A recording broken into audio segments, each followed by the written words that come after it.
Okay. Okay, I think for the purposes of this talk, we're going to have to ask everyone to please close your webcams, so that way when we're live streaming, we just have Lindsay right up there front and center, which is very exciting. And so I'm just going to seriously give it just a couple of more minutes, just so that we can see if anybody else is arriving. I've just set up the live stream, and then we will start with the territorial acknowledgement.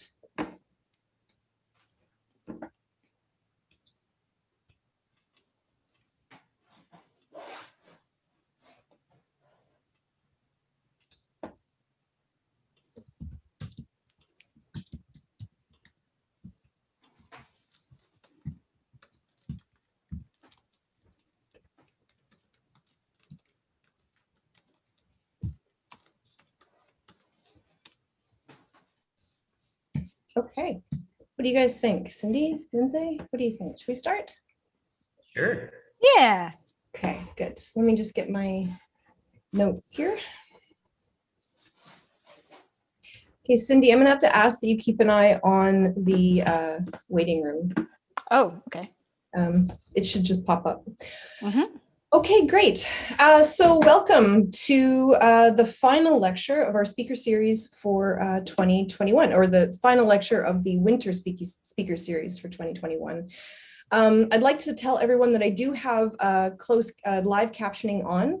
So if you want to see the captions, you just have to, on the bottom of your screen, you can just turn them on and then you'll be able to see them. But before we get started, I would also like to do the land acknowledgement. Sorry, here we go. So I would like to acknowledge our presence on the traditional territories of many Indigenous nations, and to recognize their longstanding relationship with these territories on which York University campuses are located that precedes the establishment of the university. The area known as Takaranto has been caretaken by the Anishinaabeg Nation, the Haudenosaunee Confederacy, the Huron-Wendat, and the Métis. It is now home to many diverse First Nations. We acknowledge the current treaty holders, the Mississaugas of the Credit First Nation. This territory is subject of the Dish with One Spoon Wampum Belt Covenant, an agreement to peaceably share and care for the Great Lakes region, for which we are very grateful.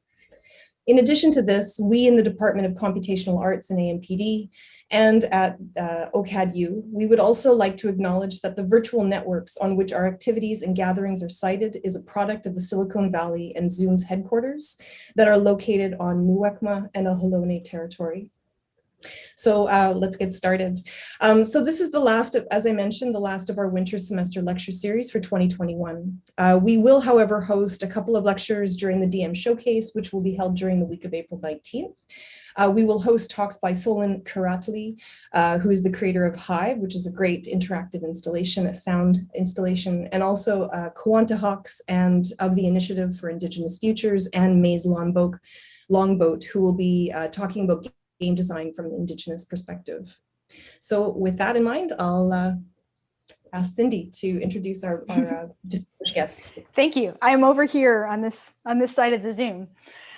So both on behalf of the Gameplay Lab at OCAD University and personally, I am so excited to have this opportunity to co-host with Jane Tingley and York University's digital media program, scholar, creator, educator, and advocate Lindsay Grace. Lindsay is Knight Chair in Interactive Media and Associate Professor at the University of Miami School of Communication. Lindsay has published more than 75 peer-reviewed books, book chapters, articles, and papers on games since 2009. Most recently, he published Doing Things with Games, Social Impact Through Design in 2019, Love and Electronic Affection, a Design Primer in 2020, and has a forthcoming book on Black game makers that is planned for publication in 2021. He is the 2019 recipient of the Games for Change Vanguard Award. His focus on social impact games has had him design playful experiences and consulting for Educational Testing Service, World Bank Group, Deloitte, and others. He has created scores of independent games himself, served as a vice president for the Global Game Jam and Higher Education Video Game Alliance. He has also led led 2 academic game studios, 2 game design programs, and had his creative works been selected for showcases on 4 continents. I'm again very happy to be able to introduce and to present Lindsay Grace. Thanks, and thanks for having me. I'm going to apologize right now as I start my screen share that I'm going to reiterate some of those things, so I apologize, but I'll go very quickly. And I should also warn you that I am very fast as a speaker and presenter, so I'll try and slow it down so everyone can get it, but if you need me to slow down even more so, please feel free to let me know. Does that look good, working for us? Mm-hmm. Great. All right, so I titled this play at the intersection of value and meaning, and I think as you go through it, you'll understand what I mean. So in short, as mentioned, I'm a professor, game designer, developer, artist, and author. As mentioned as well, I've created 2 academic game studios that have done more than, or just under $500,000 in USD in their history, for a variety of clients, from news organizations to educational institutions to museums and commercial entities. I've also created scores of solo and collaborative game projects. I typically serve as designer, developer, or artist. And these include a variety of games on the sort of art trajectory, as well as games, and these are obviously exhibited and I do curating, but as well as games that are sort of commercial in their qualities. So I've also had some games that have ranked in the top 100 on the Apple App Store, for example. And I've been awarded for some of this game design by the organizations you can see on the right there. I've also been given the Vanguard Award by the Games for Change organization, and I've written 2 books. My favorite of the set is Doing Things with Games, but I've also written Love and Electronic Affection, which is a combination of editor, author initiative. I wrote 4 of the 10 chapters in that book. I've also written a variety of book chapters, articles, etc., on games and game design. And I've been teaching games for more than a decade.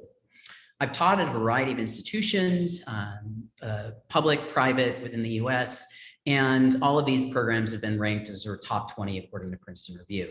I've also been the co-founder director of 2 of those programs. I serve on the Higher Education Video Games Alliance as the vice president, and I have served as vice president of the Global Game Jam. I'm really excited about game jams. I think they're a great way to increase access to games in general and game making.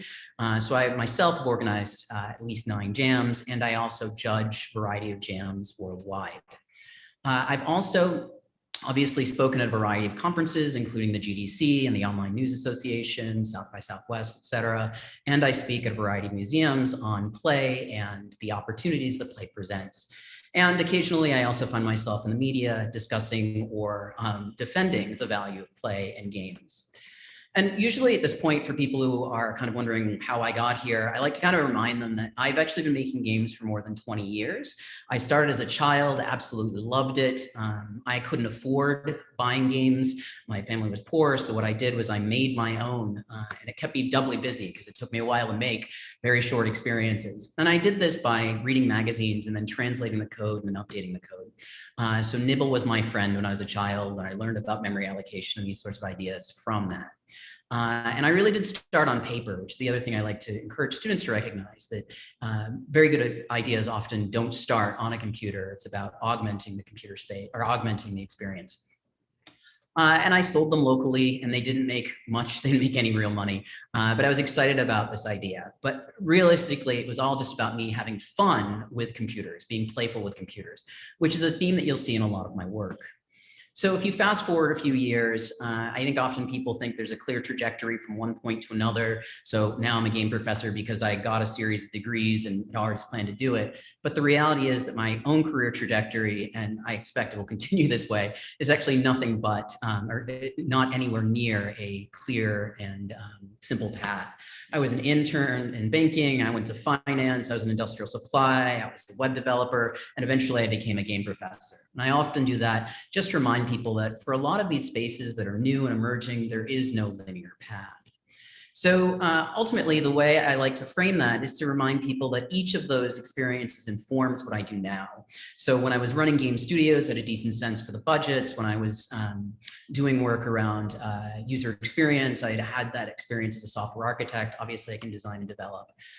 etc. So generally, the focus of my work is something very simple. It's play. And I'm going to take an opportunity to explain how I frame play and why I think play is essential.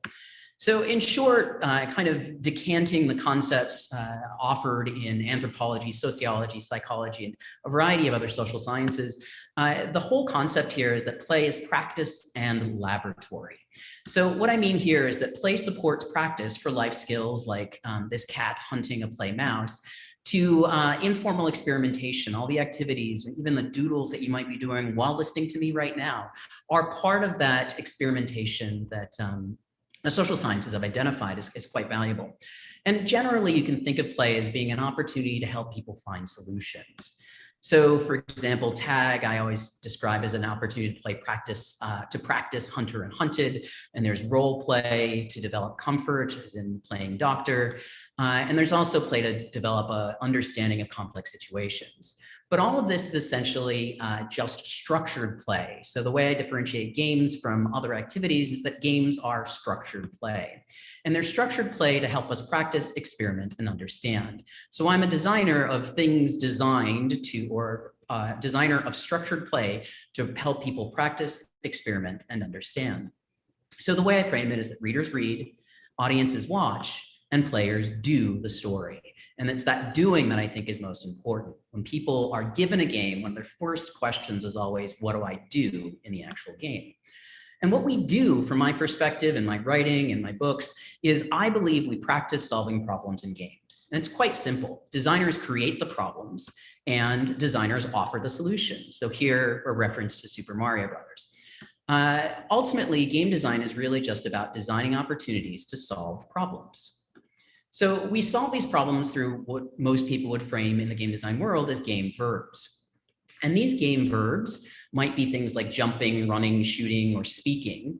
And every game is really just a collection of those plus the nouns, the things that we're using to act or act upon. So that's often a player character, a non-player character, maybe it's a wall, it's a door. Extremely simplified perspective on a digital game, but it gives you a sense for this balance between the collection of nouns and verbs that we're organizing as designers.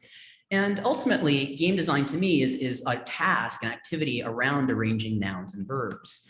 And so these arrangements themselves create a kind of meaning. And this is the sort of frame that I've used in a variety of publications. I think one of my older ones is The Poetics of Game Design, Rhetoric in the Independent Game.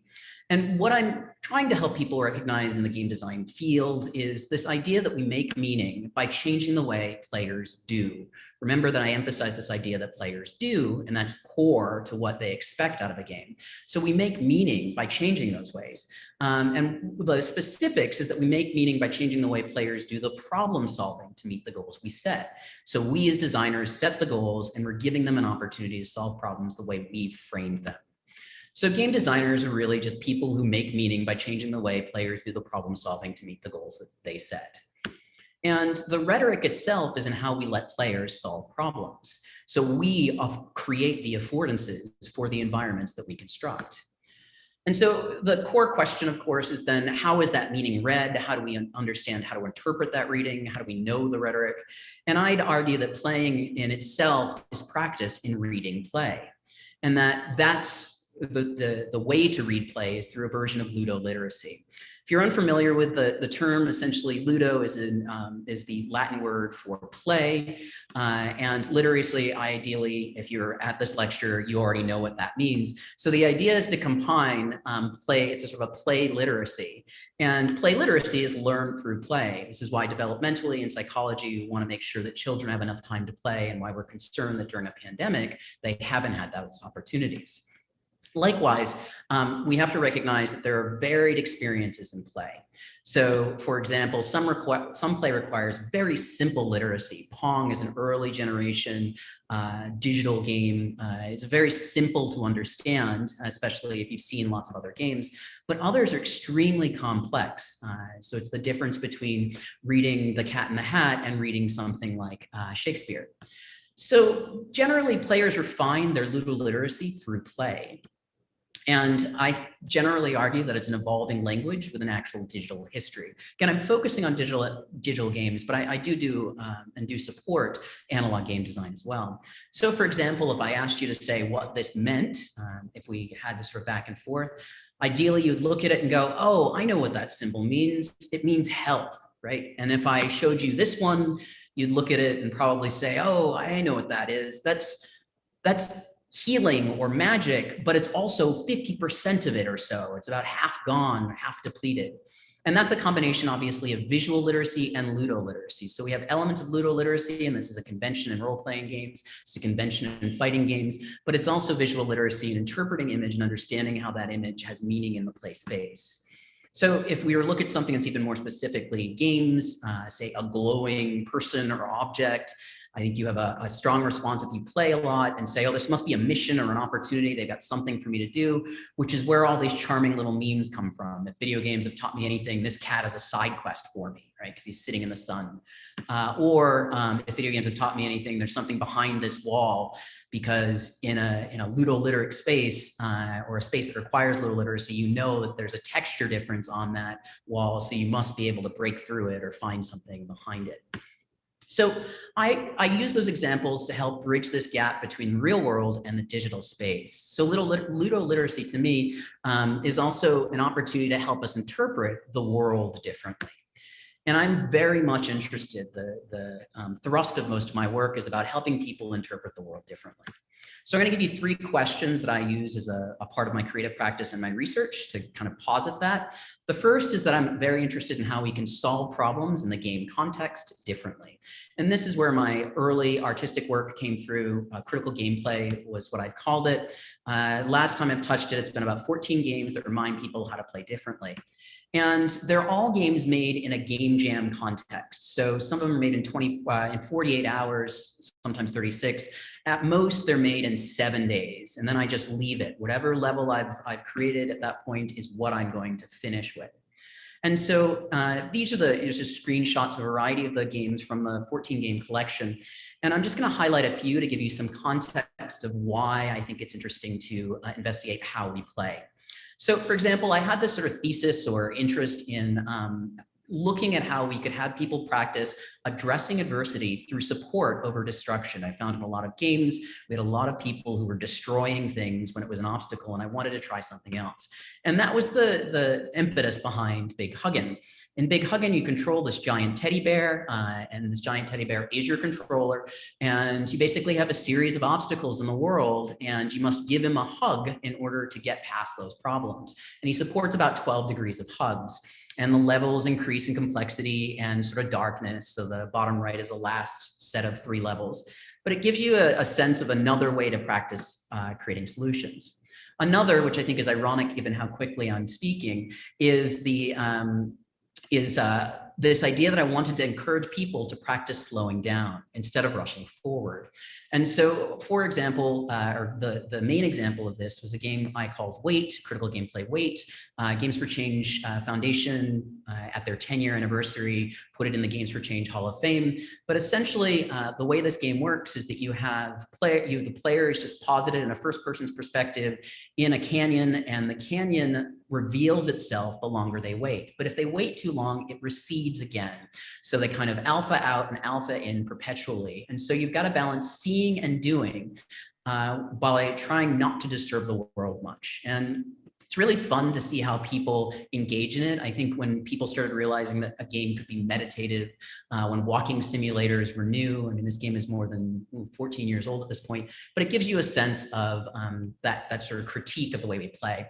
Another theme that comes up over and over again for me is this idea of practicing thinking beyond appearance and stereotype. I think we're often encouraged to do that in games.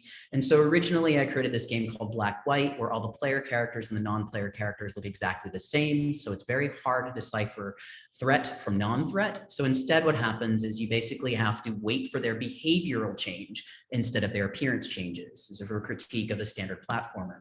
I converted that into a much more abstract form in a game that's ostensibly about tile matching, where you're supposed to match a top tile to the same color and a grid that goes up to about 9 to 12 squares. But ultimately what I did in that game is I narrowed the color field every time you got it right until it was all shades of gray, making it very hard to play. And players quickly learn, if they're playing it correctly, that they're not actually looking at the match tile at all. They're looking for behavioral difference because the match tile will behave differently. They ignore the image in the upper left-hand corner where it says 14 right now, and instead focus on which of these is behaving differently. And the reveal is essentially it renders milliseconds later. And if you pay attention to the field, you'll notice it. And I've done an iteration of this as of late that is a kind of 1920s animation style, combining the two concepts. And I'll just kind of show you that screenshot, but won't give you much more than that because it's incomplete. And another example, I'm really interested in encouraging people to practice empathy and remorse. So my game Bang, here shown at the Singapore Art Science Museum, required you to play, and every time you shot a non-player character, you had to review the fictive history of their lives in reverse, kind of like a wedding montage. Or Healer, which is shown on the far right in its incarnation as a arcade game when I was showing it in Miami maybe a year and a half ago. But essentially what happens here is you're pulling bullets out of victims, everyone's already dead, and you're trying to undo the atrocity of the Nanjing massacre. And so the idea is to undo atrocity instead of recreating it by practicing pulling bullets out instead of putting them in. And largely, this is all kind of designed as an art practice. And so I've shown it all over the world, Singapore, Paris, Taipei, Maryland, Philly, New York, Brazil. And the idea is to just encourage people artistically to see these opportunities. And I'm really just interested in getting people to recognize how games actually reflect culture, values, and bias. And I think there, especially when I started the work many years ago, there were very few people who were being extremely critical of the assumptions we make in game design. And so I think of it this way, conventional, what we call affirmative design, yet another first-person shooter, yet another RPG, role-playing game, is that it looks a lot like this. A bunch of crowded, a traffic jam with more people trying to rush into that traffic jam. And I think of my work as something that's divergent from that, with the ideal that I'm going to explore a new space and maybe encourage others to explore it as well. So I generally argue that monocultures are not healthy, and we know this in nature, and we're learning this in game player stereotypes. But I do think that we still have a version of monoculture within the play that we design. And this is not a dig on Unity, it's just a convenient name in this context. I absolutely love Unity, but I think it fits in this case. So I really do think we're still very much in a monoculture of play design, and I think it looks a bit like this, especially if you look at any of the app stores. And there are far too many app stores that look just like this. It's like, oh, that worked, let me try more of that. Which leads me to question 2, which is basically, what are the digital design patterns and how do we actually intersect? How do they intersect with our culture? And the framing here is just as architecture reveals culture and cross-cultural intersections. For example, this is a favorite Lampoon website of mine, McMansionHell.com. You can see that there's all kinds of values in a McMansion, of a mass-produced mansion. And I think it's kind of fun to diagnose those and think about what they really mean. I love this one that says, "Sir, this is a Ruby Tuesdays," because those are all cues from the Ruby Tuesdays chain. And the idea is that these things we make are really a reflection on our own values, what we think means status, what we think is most important. And so when we have the digital space, I think especially where we don't have to worry about those pests like physics and materials, and we can imagine and develop an extraordinarily different world than the real world that we exist in, it's disappointing to me how often we still rely on affirmative design. And so I work to study and collect games that might be otherwise overlooked as a way of helping people recognize all the other ways we could be playing. And that sometimes turns into kind of rote content analysis, like cataloging and evaluating design patterns as a representation of form, trying to figure out how many or what percentage of a set of game studies used natural forms or abstracted forms or geometric forms, or cataloging perspective, just to get a sense for what is largely employed in specific domains. And I've done this most recently looking at news-focused games, or what we call news games. as a completely free publication. Knight Foundation has supported this work. And so, if you're interested in that, feel free to grab it at that URL. And again, looking at those and saying, oh, look at this. It looks like there's a lot of 2D and there's a lot of natural. And that may be useful to other designers who maybe want to work in geometric shapes and work in 3D to remind us of other experiences. Likewise, I think it's valuable to understand what the average length of play is, the sort of traditional content analysis. And I also think it's essential to archive this work because it frustrates me how often people reinvent the wheel, create the same kind of stuff we've seen before without recognizing that there's a foundation for it, and they can build from that foundation instead of starting from scratch. And I've done this recently as well in the domain of affection games.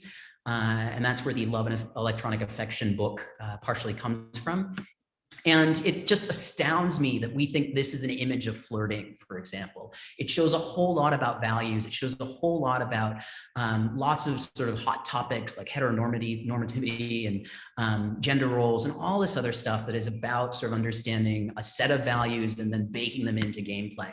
And there are so many values that just really irritated me, really felt myopic or awkward or extremely old. So for example, in this one, which is the preceding tutorial to the game I just showed you, where you're basically shooting people to flirt with them, you've got an example of the kinds of people you don't want to flirt with, which is the archetypal nerd on the left and then the punk rocker for some apparent reason.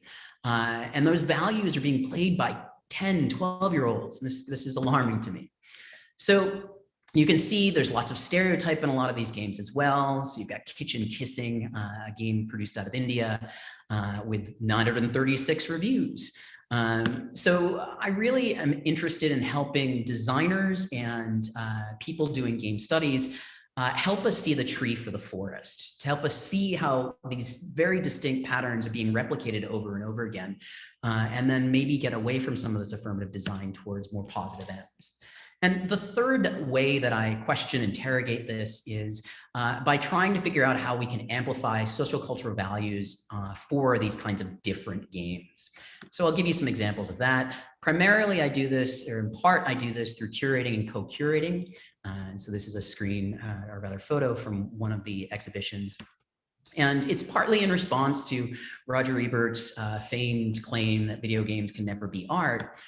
But it's also a great way to remind people to perceive games as more than commercial product. And so my first one was way back in 2009 in Chicago when I debuted Critical Gameplay, but I've done stuff since in Chicago and then later in the US, Scotland, and Germany with Paula Ruffino and Emily Reed for certain years. And the idea is to try and get people to engage with mechanics that are different than what they're used to remind them about the artistic qualities as well as some of the values baked into these games. And so I think the biggest scale version of this curatorial task is in something called the Indie Arcade. It was originally started as the Indie Arcade. It's something we did at the Smithsonian American Art Museum. Myself, Kayla LePen, and Chris Totten created this indie game showcase, this independent game showcase. You can learn more about it at indiepopup.com. But really, as you can see by that audience, what we're trying to do is make a large scale experience to remind people of the social cultural value of games and playing differently in particular. And so just to give you a sense of the scale, in 2014, when we first started it, we had 4,000 visitors in the one day we ran it. In 2016, we went to 11,000. And then in 2017, which is the last time I was actively involved in it, it was 18,000 visitors over 2 days. It was something like 11,000 on the first day and 7 on the next. But gives you a sense for how many people are interested in this kind of engaging experience. And I'm really proud of the statistic that the Smithsonian American Art Museum staff had given us, which is that in their history for a single event in a single day, it's the 4th best attended event. So this includes any major opening in the museum's history. So I think it argues for how much people are interested in this kind of play. And you can see Big Huggin' in the middle there. And then another game that we chose that you actually play with with a Morse code decoder. So I'm really interested in encouraging people to see play differently. And so most recently, before the pandemic, we ran what was going to be a recurring exhibit. And one of my favorite pieces is the one on the far right, which is basically a grabbing machine that you can put quarters in, but all you're grabbing is sand, which is both appropriate for Miami, but also appropriate for many of the artists' themes. And ultimately, the exhibitions are partly about archiving work. And I do the archiving by creating these books, very similar to catalogs, these exhibition catalogs for individual game exhibitions that we create so that you can look at them later and so that the limitations aren't just about who can make it on that day. So it's about increasing accessibility. And I really do think that the books themselves help the games persist after their code atrophies, which is a real problem in the digital space. It's part of the reason that we did the catalog of news games, for example. And I also think it's important to document the experience of game jams and of people making games. And so we did this with Global Game Jam Stories, where we invited people to tell their own personal stories at the Global Game Jam's 10-year anniversary and then published that as well. And I really do try to help people understand and capture some of the characteristics of these ephemeral experiences, because I think that we in games often emphasize we almost dial it up and say, this is your only chance to get it before it's gone. I think that it's important to also archive it.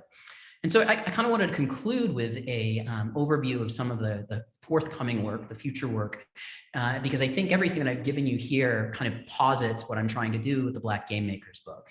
So as you can tell, it's aimed to be both an archive and a way of emphasizing the work of Black game makers.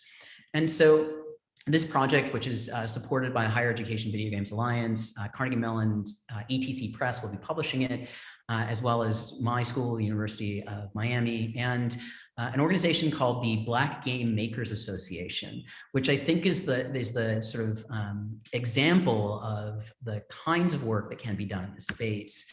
So the BGMA was actually founded by a former student of mine when I was teaching at American University, when I was directing the program there. And I think he and a number of other people have said this to me over and over again. It's this notion that not enough people are telling our stories. And I think it's an opportunity, this particular activity, this book, to tell more stories and tell them in a vivid way that provides a 360-degree view in print and an archival way. So I'm going to give you a couple of highlights to help you understand what this research trajectory is looking like. And I want to start by kind of emphasizing that people have a fundamental expectation about what a Black game or a game made by Black game makers looks like, and it's informed by our fundamental stereotypes. So for example, the Black college football experience, BCFX, is the kind of thing I think you would expect in a collection of Black games. It's about, it's a game focused on the historically Black college and university league of football players. So it's an HBCU sports simulation. And it has some elements you would expect of something that in some ways is groundbreaking. There wasn't precedent for this kind of activity, but also kind of conventional. So it's got interesting halftime shows. That's a novel add-in. And it does have this kind of legacy museum where you can visit the legacy museum and see some of the history of historically Black colleges and universities. So I think another example of this kind of, I would expect this from a collection of Black games, would be the University of Dope, which is a card game that kind of quizzes you on understanding of hip hop culture. And this particular one has been featured in Huffington Post, Esquire. It will be in the book. And it's really a kind of commercial activity, but it's received recognition from organizations like Microsoft. And it's very much a part of what you'd expect in the culture. It's hip hop. It's sort of the now, recognizing the last 20 years of hip hop trivia. And another example of these kinds of games you would stereotypically or archetypally expect would be Rap Gods. So Rap Gods, as you could expect, is sort of hybrid board game where you're expected to rise. Again, highly referential to hip hop culture. And I want to emphasize and help people recognize that Black games are more than what we often allow or leave space for or say is distinctly Black. And so just as film is more than Tyler Perry, and I am not a Tyler Perry fan, I'll go on record saying that, and Spike Lee has done tremendous work, but I want people to recognize that there are ways to show even more work and to show work that is that needs to be brought into the spotlight to really get a better sense for the diaspora. So I'm trying to sort of mention or describe in the book, and the people who are contributing chapters are trying to do the same, the artists as well as the commercial and the folks that do both. And I'm also trying to help people understand that Black games are not only about race. I think the next step is to recognize that it doesn't have to be about race to be a Black game or made by a Black game maker. So Fazero is an example, Artifacts 2 is the game, and this is a game created by a Black game maker, and the description gives you a sense for this, right? The game is about the entanglement of trauma in the mind and body and a process of introspection and self-evaluation occurring with someone that realizes that they are hurting and that they have hurt others due to their own pain. Now, this may be the African-American or African diasporic experience, but the game is also interesting, engaging beyond race. And I really want to emphasize that. Another example in the current collection I'm reviewing to consider in the book is When I Get Free, which is actually a sort of Christian Bible themed playable graphic novel. Or we've got Earth Cipher, which is about Indigenous economic justice, created by Media Breeze. Or one of my favorites thus far, Aerial Knight's Never Yield, which is a kind of futuristic and not necessarily Afrofuturistic, as is often described as sort of a Detroit meets Tokyo, but it's an endless runner that looks absolutely beautiful, happens to feature a person of color as a player character, but really is about something more and still a clear commercial release. And I myself have made 20 plus games that cover more than race as a person, as a Black person who makes games. And so I've been hesitant to enter this space because I didn't want all of my work to be considered as stuff about race, but sure, race seeps in. The other thing, as I mentioned and prefaced, was that there's an interest in the stories themselves. And so the book collects stories from individuals. And there's a lot of these sort of narratives around, I'm Black and this is my personal experience. And to give you a sense, the kinds of quotes I'm getting from people who are writing their own stories are things like, this game project they created was started because no one would hire them and they couldn't find a space for themselves. So they had to create one within the games industry. And this is the embodiment of what, I don't know, 10 years ago, I remember sort of screaming at the top of my lungs about indie games will help people participate in an industry that has been hard for them to create the kind of work they wanted to create before. It's no surprise. It's what we've seen in other media outlets. Affordability, accessibility increases the diversity of the product being produced, as well as mitigates risk, right? If you're not spending $1 million to build it in defense of AAA games, then you're willing to take more risks and try something new. And so it's interesting right now, the games that have been collected, these are the kind of places in the US that people were based, or the companies were based. And you can see a heavy East Coast reliance. I'm trying to fill in that middle of the US. And I'm also trying to fill in sort of Afro-Canadian, Afro-Cuban, Afro-Caribbean games. I just need to keep expanding my reach. So if you can help me with that, I'd love that. But the other thing to note is that I think some people have asked, will there be a possible exhibition because you've done exhibitions before? And I'll admit there may be a possible exhibition, but I want to see how the project goes. And I think it's important to recognize that the book itself serves as a kind of exhibition in book form. And the thrust is really this idea of providing sort of evidence of the product of Black game makers, so that educators have no excuse in saying, well, I don't know where to get this kind of content. And future designers have some place to start if they are, say, a person of color thinking, can I do this kind of work? They have a place to start. And the statistic that we always kind of mention in this context, the one that I've highlighted here, and this is from my website for the project, is just that less than 2% of the production community in games is actually identifies as African-American. But then folks like Pew Research find that African-Americans are the most likely to play video games at 83% as youth. And I think this is a real disparity. I wouldn't call it an injustice per se, but there's something wrong when that happens, because we have in the history of games identified that people who play games often turn into people who make games, at least in the 70s, 80s, and 90s. And so I'm really nervous about why that's happening. So that's kind of an overview. I think I'm well under time. I thought I would leave some time for questions, and just wanted to say thank you.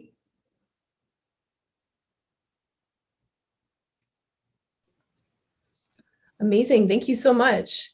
I was just about to turn my camera on, actually, so I'll just I'll turn this off my timer. Just 1 second. We had an elegant system of timekeeping all set. And then you just blew it out of the water by being too on time. Wonderful. Thank you. So, so I know that people have been formulating questions, and some of them have already started to build in the chat, both in Zoom, and we also have some viewers on the YouTube stream. I wanted to take this opportunity as co-host to sneak in at least one question of my own at the beginning. I have so much that I can ask that builds on some of the things that you've said, or actually more asks. For kind of your help in building off of some of these ideas. I too work in a lot of this space, so a lot of this just strikes me as very important and very relevant, and it's great to see so much of this developing. My first question, and I wanted to make sure that I didn't forget this question, but it's just very pragmatically, if somebody hoped to contribute to the Black Game Makers Initiative, how should they contact you? What would be the best way to give feedback, or to contribute, or to provide some input? Great, easy question for me. So yeah. If they just either do a Google search for it or go to blackgames.professorgrace.com, I've left all the submissions open, so people can submit work, they can submit research, they can submit stories. And then the other is to shoot me an email. I try to be pretty effective about answering, but it really depends on when I get it and how much I get. But I'm open to receiving email or connecting with me on LinkedIn or any of the social that's on screen right now. All right, that's great. I know that there's some people who I know who'd be very interested in finding out who's contributed so far, and perhaps pointing out different little pockets and networks that might be really interesting, particularly if it's expanding beyond the U.S. scope. Yes. Yes. Very nice. I actually have lots of questions, but I think I'm going to particularly kind of focus my my first question on this. I'm really happy that you highlighted this idea of ludoliteracy and play as a way of being able to kind of increase practice in reading play, and being able to kind of untangle these meanings that are embedded in gameplay structures. So my question was, I formulated this when you were talking about the cat side quest.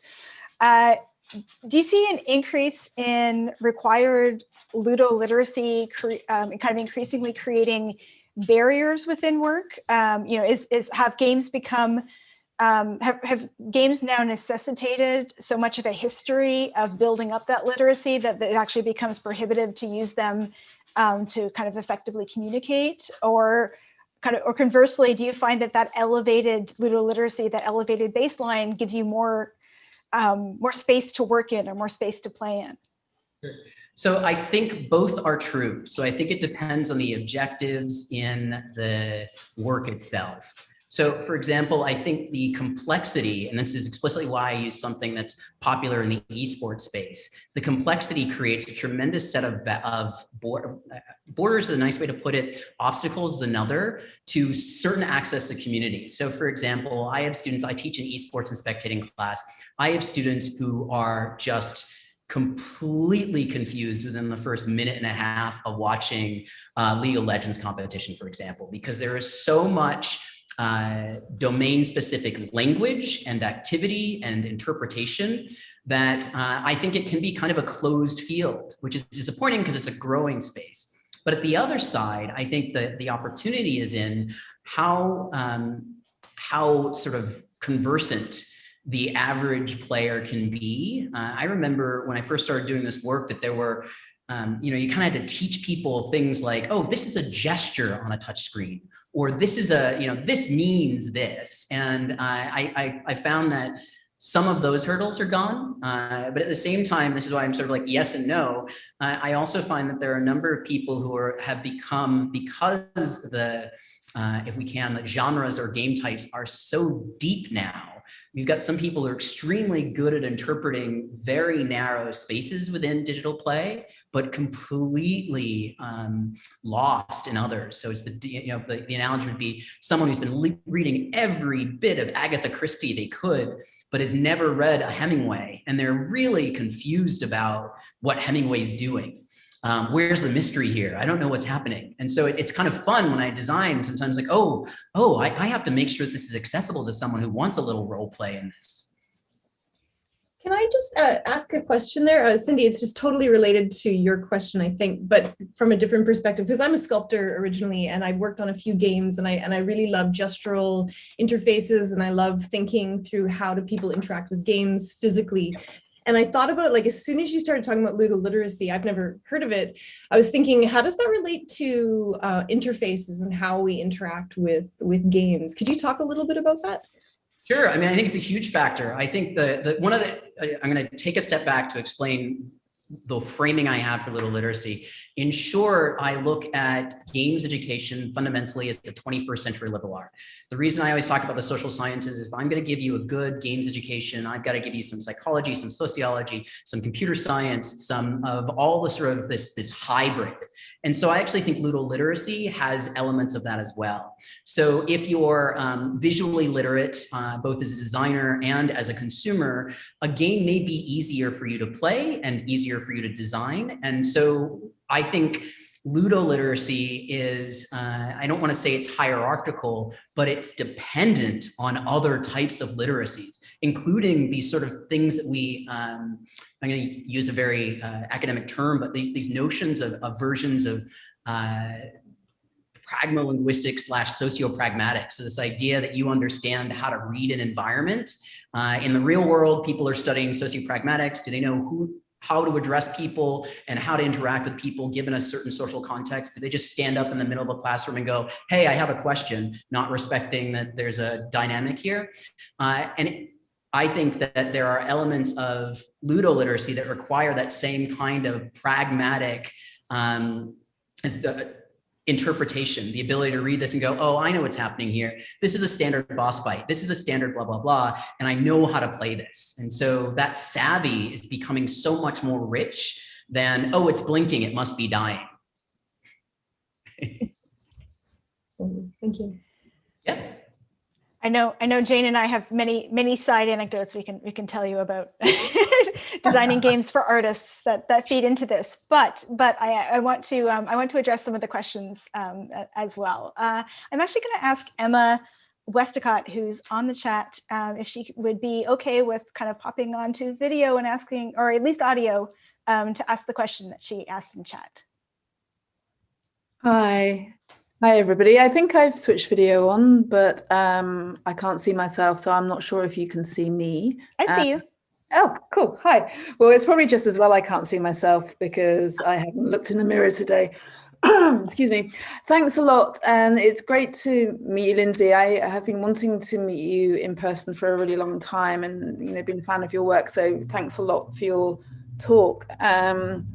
My question really, I've been thinking a lot recently about some of the differences between what I've been calling game sketches and prototypes. And a lot of your game making practice seems to sort of fit into this, where you're exploring particular ideas and sketching them out. The question for you is, how do you know your game is complete? And here, I guess I'm more interested in a sort of philosophical completeness rather than a commercial one. Yes, yes. I assume so. It really does depend on the particular initiative. So for critical gameplay, there was a combination of obviously time constraints, where I was actively saying, and I really love this, I can't emphasize how much I think it's really good for doing just what you're describing, sketching something completely, to take myself out of the everyday and say, the only thing I'm thinking about creatively is this, but I'm going to free myself of it on Sunday of next week. And I think for those projects, it was a combination of time and objective. In all of the stuff that I do in my books and when I'm teaching game design, I emphasize that the first thing you do is come up with a game concept statement. And if I don't meet the criteria of that game concept statement, the game is not complete. And that applies to both my creative practice and any of the other commercial work or the client work that I do. And I describe a game concept statement as literally three things. It's a goal, the obstruction, and the means. The player's goal, the thing that you've designed to get in the way, the problem that you're presenting, and the solution, which is the means. If I meet those three things, I'm pretty happy. I was really curious, if I may be so cheeky, to ask a follow-up, because one of the beauties of games is when players go outside of the remits and outside of the frames or the context that we provide them, right? You know, it's always really interesting and nerve-wracking when you see somebody play something and they do the complete opposite to the frame. That's part of the power of the form. So yeah, I like, how do you handle that type of phenomena? In part, I've done this a few times, and I have a publication or two, and then I know it's in the book. I actually sometimes play to that. So I let them, I create this thing called, what I described before as discomfort design, where I let them go down the path that they either think is breaking the game or that they think is affirming what I would expect them to do. And then I create this aha moment that I mean, in artistic practices, we call these versions as like subversions or subversive acts. And I've done this as a side note. I've even done this in culture jamming, where I've created games that explicitly break the rules of the iOS publication platform, or that a game is described as one thing, but really doing something else. So I actually consider that part of the play space, the space where they go off the explicit rules, and sometimes design that into an experience. Thank you. Yep. I have a question here in YouTube for you. Okay. So this question is, what is a Black story, historical or otherwise, close to your heart that you are yearning to be told through games? One of my favorite games growing up was Anansi, the spider game. You cut out on the, what was the favorite? Oh, one of my favorite games growing up was the Anansi, the spider game. Ah, okay. That's a tough one, because I feel like, I mean, there's a reason I brought up, say, the work of Octavia Butler. I think there's a lot of space there. I think there, and this is what's challenging. A lot of the work that we put in the canon of valuable Black literature is often stuff that is autobiographical. And I think there's a place for that. And I think that that's interesting. But I mean, I guess if you held my feet to the fire, my answer would probably be a variety of that sort of 1960s era Black poetry, which is part of what stirred the idea behind doing this Black Games book. Because I remember when I was given a copy of that, and I'm seeing these writers, I was like, they're just doing things that are so interesting. So I'd love to see someone make a bunch of, as Emma Westcott has described them, sort of playable sketches around Black poetry. That's interesting. Excellent. Thank you. I also, there's no follow-up there, so I'll just leave that question as asked. There's another one here. How do you interpret affection in a digital game? Is it between players or between the digital world of the game and the player? What are the goals you set to achieve that affection? Great. The first thing I should say is the first chapter to my Affection Games book is actually completely free and available, and it outlines this in far better detail than I'm going to here. But in short, I think that there are multiple ways to interpret affection in games. There is affection in games as a goal. There's affection we provide toward non-player or player characters within game, and there's all the stuff that happens outside. And I have charming little academic terms for this, but essentially, when I'm talking about interpreting affection, remember that I'm mostly interested in the design of affections, and my challenge to many designers is that I think far too often we operationalize affection. So the interpretation of affection is the product of saying your goal is to get 17 kisses or to win the love of someone by giving them a ring. And all of that is just so, I hate to say it, but sophomoric. It is almost a child's interpretation of the complexity of affection and that dynamic. And I blame in the book, I actually blame the faltered growth of games. So the times that we had video game prohibitions at the same sort of era that we decided to do things like the pinball prohibition had prevented it growing at the same rate and maturity that, say, film had. You can kind of read that argument in the book. But in short, I think that the right way to interpret it is to recognize the varieties of designed affections in and out of a game. The thing I'm leaving out is I am not talking about our affection for the artifact, because I think that is the domain of game studies folks who may be looking at the social cultural intersection. Instead, I'm focused on the thing we designed to help people understand moments of affection or earn affection, et cetera. And if you want the super structured description of that, when I did my first work in affection games, I literally said it's games where your goal required you to kiss, flirt, kiss, hug, or make love to meet the game's goal. But I've since expanded that. Like the bottle and the spin the bottle. I was actually going to ask you about, because I have an interest in alternative interfaces, and this kind of builds off of what Chriso Valenti just asked. But I think about alternative interfaces all the time when I think about games and different ways of interacting. So the bottle, for example, and spin the bottle. Do you have any examples of games that sort of encourage affection that have alternative interfaces? Do you have anything on the top of your head? I'm just curious, just so I can understand it a little bit better. Absolutely. So the things I most frequently reference are obviously my own big huggin', because you're hugging this giant teddy bear. Yeah. But also, this controller was it was a paper and an exploration at Georgia Tech where you literally put this device kind of on your head and in your mouth and had to kiss someone to control on-screen experience. And they designed it around two particular games. Now, I will admit, and I feel it's a bit clunky, but essentially the two games were bowling, where you had to aim a ball by moving your tongue against someone else's tongue. And the other was a kind of racing, like controlling a car's right and left. I think those are two, but I mean, it's a fascinating interface in itself and an intimate interface. Yeah, well, and I'm obviously staying away from any of the stuff that has an R+ rating, but there's a whole lot of people who've done work in that space as well. Yeah, well, definitely not a time for COVID, I guess. Maybe I'll let Cindy ask. There's another one in, Cindy, shall I ask the one in the chat, or would you like to ask another question and then I can ask the one in the chat? Or? I was actually going to ask if Nick would pop on video really quick and ask his own question. Okay. All right, my question, reading off my own chat, it's kind of meta, is you mentioned that game engines encourage affirmative design solutions, which I really sort of interpret as building to predetermined specifications. Do you have some thoughts on guiding students to more speculative solutions? Is it a matter of using different tools or something else? I think it's easy to blame the tools, and I do think, and I have some work on this. So one of the first chapters I ever did was something I call the software philosophy of design tools, or something similar.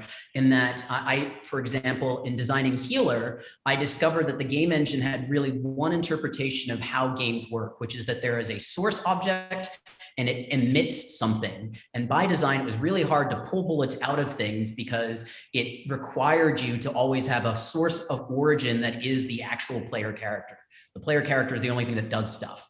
of meaning. And so I ended up faking it and sort of tricking the system. So I do think, and I think that the short answer to your question is that I think students or any designer should make their tool choice after they've spec'd their design. Because what I think happens is that you start to go, this will be really easy given the constraints.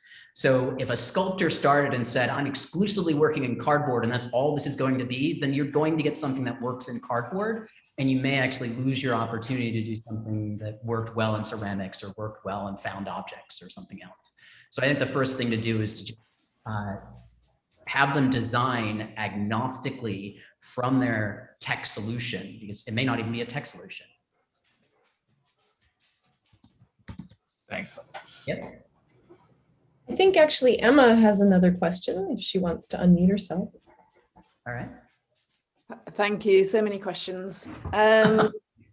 It's great to have the luxury of being able to ask a second. Yeah, there are a number of times you spoke about the need to sort of create and build archives, and I completely agree. As somebody who is maybe on the plus side of sort of like 50, my memory of games goes back quite a long time, and I find myself frustrated about lessons unlearnt over generations. So my question was like, what do you think is it about games that makes them such a myopic form? I have a couple of guesses. I think when I don't have a specific answer to these kinds of questions, I start looking at other media.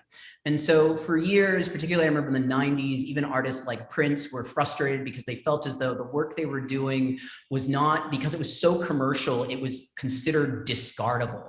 And I think that one of the challenges for games work is that we do have the thing that people, particularly in like 90s and 2000s, as the first games programs were developing, you had a lot of people emphasizing the commercial value, which is a here and now, and not the cultural value, which is often a let me carry it forward. The interesting thing is it feels as though analog games have that advantage, but the culture around digital, the idea that like, who wants to use Photoshop 2.0? Why would you bother doing that? This expectation that the next one's going to be better, I think carries over in our understanding of what games are valuable. And it's frustrating. It's extremely frustrating to me, but I think it's a combination of the techno culture that, that birthed this practice, as well as the commercial history that always encouraged us to just worry about the next one and not look back. But I think it's, if I may, what I think is really interesting is the games that my students make in their class are retro. So for example, I've got a student in a class at the moment who's using a custom shader to put on a sort of PlayStation 2 aesthetic to the game that they're making. And so, you know, so that sort of complicates the always new of the rhetoric of games, right? And starts to look at sort of generational differences and maybe moving to a nostalgic form. So I was like, that's part of why I'm so intrigued about this myopia.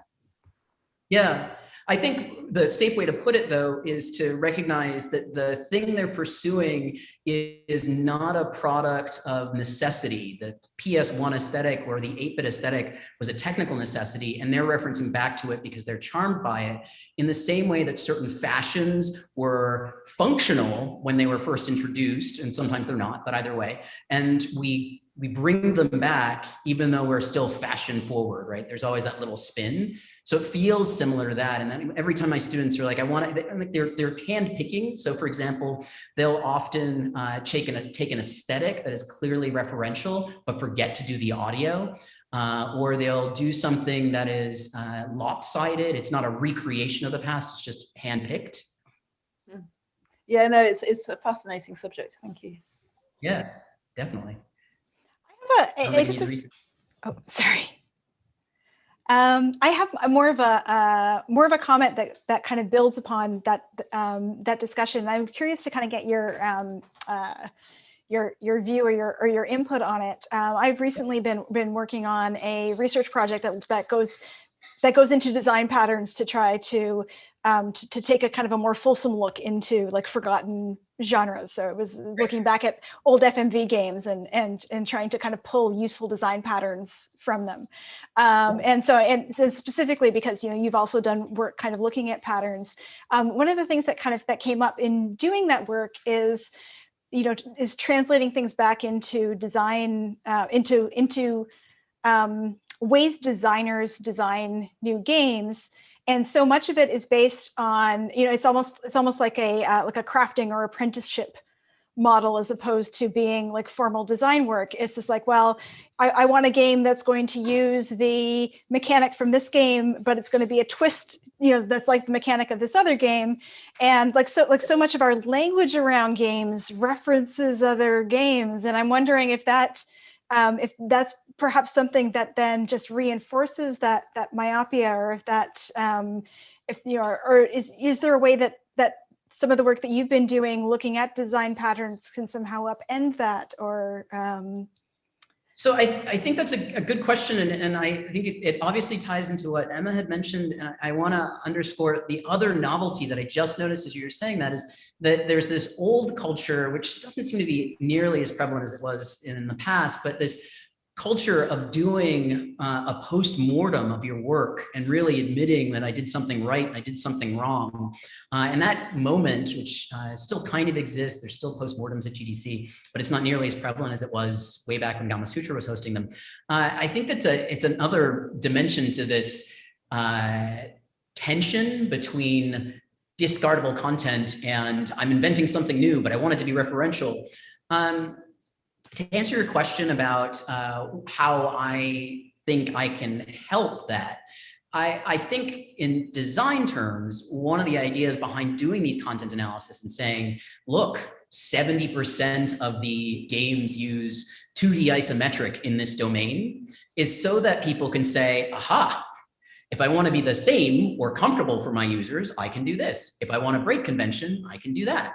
Because other, particularly in the commercial space, you have very unhappy dog.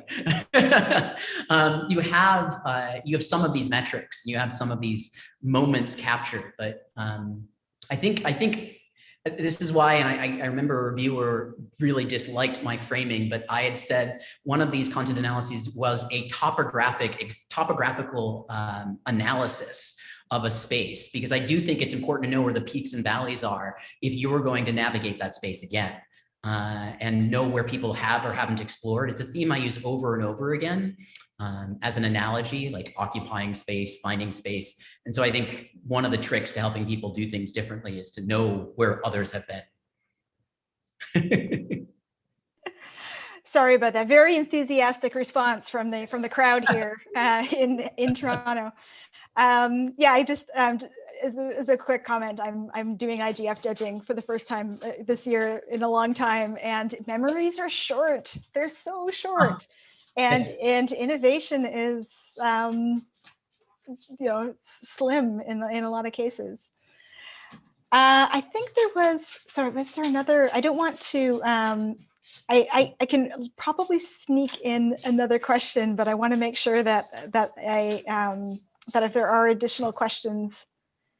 We got all the questions in the chat that I can see. Are we good? And in the YouTube. By the way, many people in YouTube have sent emoji claps and agrees, Yay!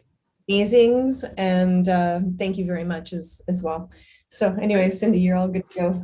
Okay, I'm going to try to sneak one in before I have another loud outburst here. So one of the things, so you talk a lot about it in both. You talk a lot and you show through a lot of your work these ways of critiquing mainstream games. I mean, even in that blank arcade kind of manifesto on the wall there, you talk about, you know, the blanks in mainstream perception.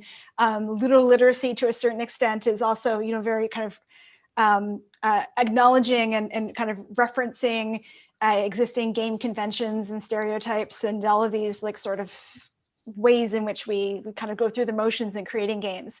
But I've also seen a lot of work in not just in games, but in a lot of other domains that that almost discard this notion of critique as being and kind of take more of a like, I'm just going to do a new thing, and what mainstream games are doing, you know, they can do. That's not my space. I don't care if they change it. They have no relevance to me. They have no power over me. And, you know, let's just build something up from scratch. And so I had wanted to ask you, and this might be a good closing note, about the power of critique. Interesting. So,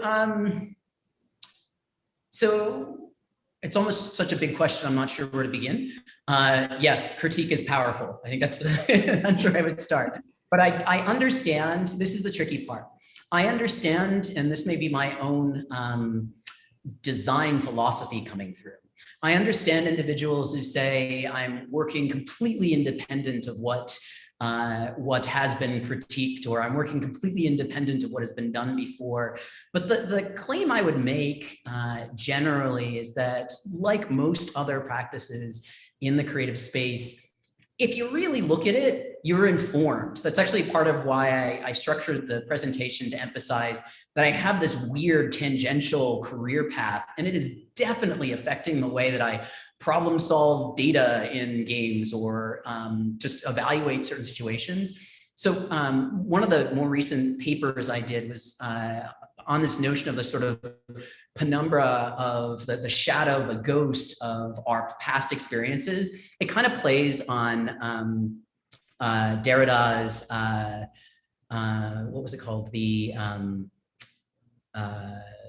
sorry, echoes of, not echoes, but basically his reference to the fact that, like, Marxism and a lot of other things are perpetually in our perception of the world. And so I think it's maybe even naive, if I may go so far as to say that, for a designer to assume that they're still not critiquing what they've played. So if you're making a digital game and you're like, I don't play any of that, I don't do any of that, you're still responding and kind of, I think, in process, critiquing what you wish had been done, which you wish was available, or so I feel like it's all interplay. In the start of the book, I think it's chapter 1 or 2, I even talk about this notion that every song is an organization of a bunch of notes we've heard before. And so I think it's important to recognize that what you think is a melody, or what you think is still informed. And so that Penumbra paper that I did was explicitly talking about how much of all of our design is still affected by the designs we played. Even if we never played a game and just became a game designer, it's still, well, websites work like this, or my car's interface works this way. So, yeah, hope that was useful. Spectres of Marx, that's what I was trying to remember. Derrida's Spectres of Marx.